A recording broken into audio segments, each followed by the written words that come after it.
কেউ যদি ভালোবেসে কিছু দেয় না, সেটা যদি ভালোবেসে গ্রহণ করা যায় আর সেটার স্বাদটা দ্বিগুণ হয়ে যায়। দেখুন কাঁঠালের দানা, আমরা যেহেতু শহরে থাকি, কাঁঠালের দানা, আমি কাঁঠালও তো ভালো খাই না, কাঁঠালের দানাটা একটু ভালো লাগে।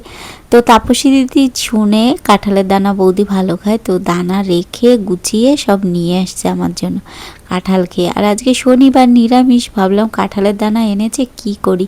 তো কাঁঠালের দানা এখানে কেটে ভিজিয়ে রেখেছিল, তারপরে ভাজা করে এটাকে বাটা করেছি। সত্যি বলছি খেতে এত সুন্দর হয়েছিল।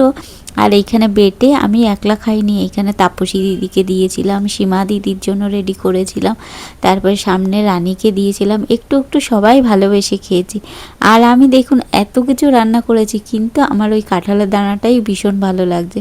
দিদিও ভালোবেসে দিয়েছে, আমিও ভালোবেসে গ্রহণ করেছি।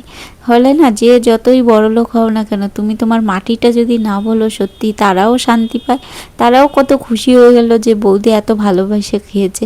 পরের দিন জানেন আমার জন্য আবার নিয়ে এসছে।